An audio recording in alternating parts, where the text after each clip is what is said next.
चेहरा हर किसी को मालूम है कि कौन है, कहने की जरूरत नहीं है। मैं ये जानना चाहता हूँ अपने पैनलिस्ट से और बाकी लोगों से। आगे बढ़ेंगे, दो रीजन और है, जल्दी से देख लेते हैं क्योंकि पूरा पिक्चर क्लियर हो जाएगा, पूरी पिक्चर क्लियर हो जाएगी राजस्थान को लेकर। जल्दी से मारवाड़ रीजन लेकर आइए स्क्रीन पर। मारवाड़ रीजन आपके सामने, बीजेपी 36 से 40 सीटें, कांग्रेस 12 से 15 सीटें और अदर्स के खाते में, अन्य के खाते में 1 सीटें जाती दिख रही है। प्लस माइनस 2018 से तुलना करें, कंपैरिजन करें तो कहां तस्वीर बैठती है, आइए देखते हैं। बीजेपी 2018 में 23 सीट पर थी, 17 सीट का सीधा फायदा होता दिख रहा है ओपिनियन पोल के मुताबिक। हमको आपको बता दें ये नतीजे नहीं है, ये ओपिनियन पोल है, ये रिजल्ट नहीं है।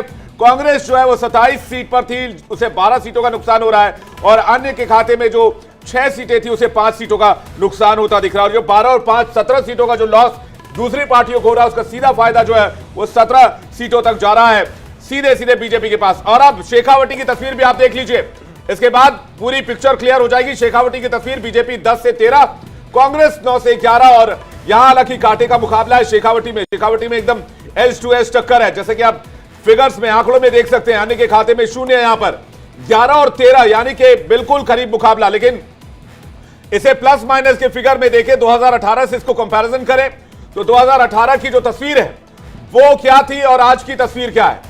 2018 की तस्वीर शेखावटी में 6 सीटें बीजेपी के पास थी, 7 सीटों का फायदा हो रहा है, कांग्रेस के पास 15, 4 का नुकसान हो रहा है, यानी कि यहां पर भी बीजेपी को फायदा होता दिख रहा है। ओवरऑल पिक्चर अगर देखें तो ओवरऑल पिक्चर में राजस्थान में बीजेपी की वापसी दिख रही है।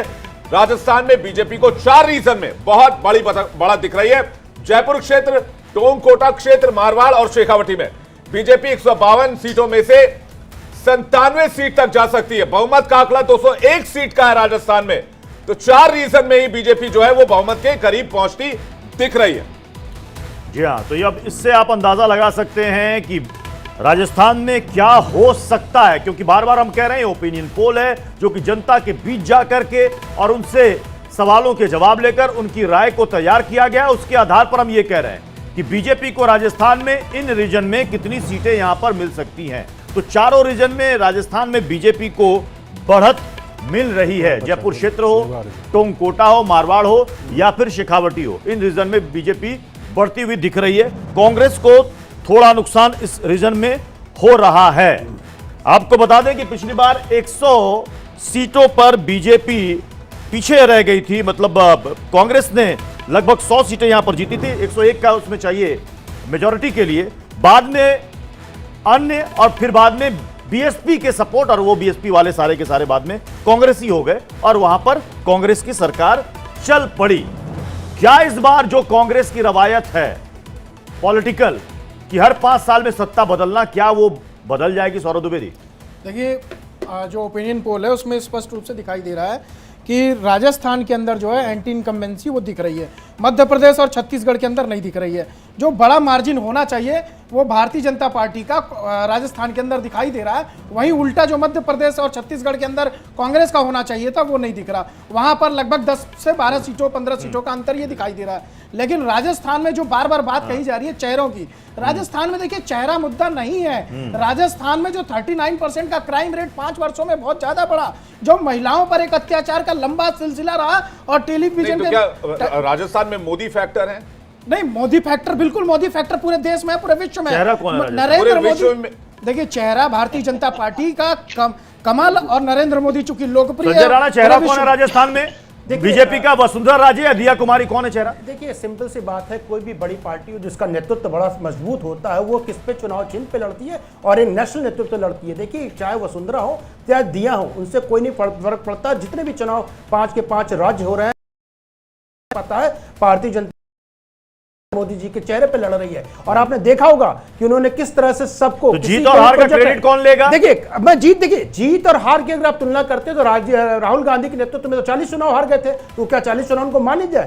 ये देखिए, आप कर्नाटका का एग्जांपल देते हैं तो कर्नाटका में 2013 वाला चीज रिपीट, लेकिन 2013 की जो 40 सीट थी उसको बढ़ा के 66 सीट कर दी गई। तो ये एक नेतृत्व होता है। मोदी जी 100% बड़ा दिलचस्प है कि चुनावी वादे पर लोगों को कितना यकीन है, वो भी आप देख रहे हैं। देखिए, 44% लोग कहते हैं कि जो चुनावी वादे जो किए जाते हैं ना, उनको भरोसा नहीं है। बिल्कुल सही कहा आपने। देखिए कि पिछले बार जो गहलोत साहब वो ने सभी पार्टियों पर लागू होता है, कांग्रेस किसी एक पर नहीं होता। या कांग्रेस गवर्नमेंट ठीक ने है। कमिटमेंट दिया था किसानों के लिए, वो ठीक है commitment पूरा संजय जी, नहीं किया। जल्दी से एक आखिरी रीजन बचा है, कंप्लीट कर देते हैं। पूरी पिक्चर राजस्थान की दर्शकों के सामने रख देते हैं। मेवाड़ रीजन लेकर आइए स्क्रीन पर, दर्शकों को दिखाइए मेवाड़ की जनता क्या चाह रही है। 48 सीटें आती है मेवाड़ में, 32 से 35 सीटें बीजेपी, यानी कि 35 तक बीजेपी जा सकती है, कांग्रेस 12 तक जा सकती है, यानी कि खाते में 1 सीट जा सकती है। ओवरऑल पिक्चर आपके सामने रखे, लेकिन 2018 से प्लस माइनस फिगर आपके सामने रख देते हैं, यानी कितना नफा कितना नुकसान। 18 में बीजेपी के पास 26 सीटें थी, इस बार 9 सीट का फायदा हो रहा है, जबकि कांग्रेस को 4 सीटों का नुकसान। 12 तक रुक सकती है कांग्रेस और अन्य के खाते में 1 सीट जा सकती है, यानी 5 सीटों का अन्य नेताओं को इसका नुकसान होता दिख रहा है। पूरी जो पिक्चर है वो ये है, आज की बड़ी ब्रेकिंग न्यूज जो है वो ये है कि 200 सीटों में से बीजेपी 118 से 132 सीट तक जा सकती है। क्लियर मैंडेट है राजस्थान में बीजेपी को। इंडिया डेली के ओपिनियन पोल में आज की सबसे बड़ी खबर आपको बता दें तो ये ओवरऑल पिक्चर राजस्थान की। चूंकि मैंने शुरू में कहा था मेरे सर, राहुल गांधी से जब पूछा गया था कि कहां पर हो, तो उन्होंने कहा छत्तीसगढ़ में तो कोई दिक्कत नहीं है, राजस्थान में टफ फाइट है। और ये जो ओपिनियन पोल है, नहीं, ओपिनियन पोल जो कुछ भी कह रहा है वो हमारे रिपोर्टर्स, देखिए हम इंडिया डेली लाइव की खासियत ये है कि हमारे रिपोर्टर्स सबसे ज्यादा ग्राउंड पे होते हैं। और ये जो हम ओपिनियन पोल भी दिखा रहे हैं इसकी बुनियाद कह लीजिए कि हमारे रिपोर्टर्स की रिपोर्टिंग है। तो रिपोर्टर रिपोर्टिंग में जो कुछ भी कह रहा है और ग्राउंड से जो लोगों की आवाज सुनाई दे रही है हमारे चैनल पे, ये ओपिनियन पोल बहुत कुछ उसी डायरेक्शन में है। लेकिन मेरा मानना है कि इसमें जो कुछ भी कहा जाए और पोलिंग में अभी टाइम है, वहाँ पे डेट भी एक बार खिसका है, तो इसीलिए थोड़ा ये 25 तो थोड़ा सा उसको आपको देखना पड़ेगा। प्लस मैं इसलिए भी इस जो डेटा हमारे आ रहे हैं पिछले कुछ दिनों में अगर आप देखेंगे तो वहां पर चाहे वो बालकनाथ जी हो या कन्हैया वाला मसला जब हुआ था तो आपको याद है प्रधानमंत्री तक चूके नहीं, मोदी जी ने भी कन्हैया वाले मसले पे अपनी बात रखी थी। बिल्कुल, इजराइल हमास की भी और इजराइल हमास की भी वहां पे एंट्री हो गई। यानी कि बीजेपी जानती है कि उसका इंपॉर्टेंस क्या है चुनाव का। तालिबानियों की एंट्री भी कराई गई, सब कुछ मतलब जो भी चुनावी हिसाब से हो सकता है इसको जीतने के लिए टर्फ पे पूरी तरह से खेल रही।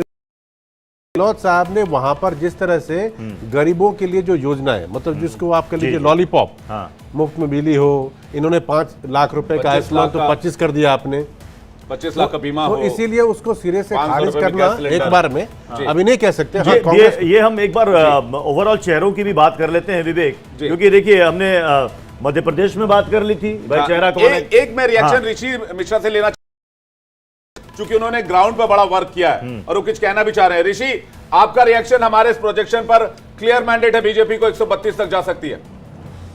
देखिए, आपके प्रोजेक्शन से मैं सहमत हूं, लेकिन ये तब होगा जब बीजेपी का जो बागी हैं उनको बीजेपी कैसे मैनेज करती है, वसुंधरा जी को कैसे फील्ड में वसुंधरा वर्क करती है।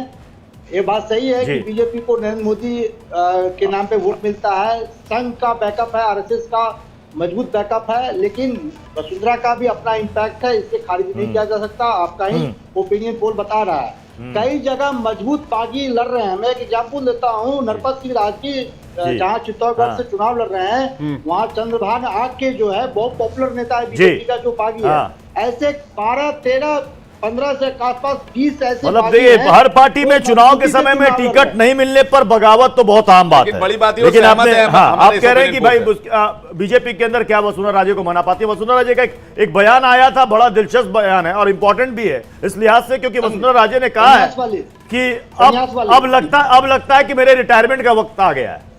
ये बात उन्होंने अपने बेटे दुष्यंत के लिए कही है कि बहुत अच्छा काम कर रहा है दुष्यंत, और इतनी तेजी से उसने काम को सीखा और इस इलाके के लिए जो कर रहा है, मुझे लग रहा है मेरे रिटायरमेंट का वक्त आ गया। लेकिन लोग कह रहे हैं कि क्या वसुंधरा राजे को साइडलाइन करके कोई एक नया चेहरा विकल्प के तौर पर लाया जा रहा है क्या? आखिरी कमेंट, सैयद जवाद मुस्कुरा रहे हैं।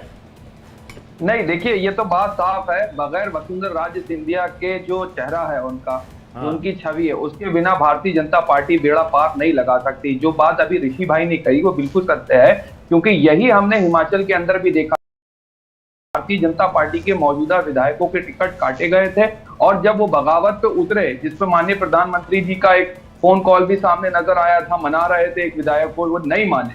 और उसके बाद करारी चंद्रभान हार का आख्या को सामना अमित होना शाह है। जी का और ऐसी फोन गया जगह हुआ से है। जहां से जेपी नड्डा अमित शाह साहब का मनाने का क्षेत्र प्रयास था, किया विधायक चंद्रभान क्षेत्र आख्या था, को। उन क्षेत्रों से भी भारतीय जनता पार्टी ज्यादा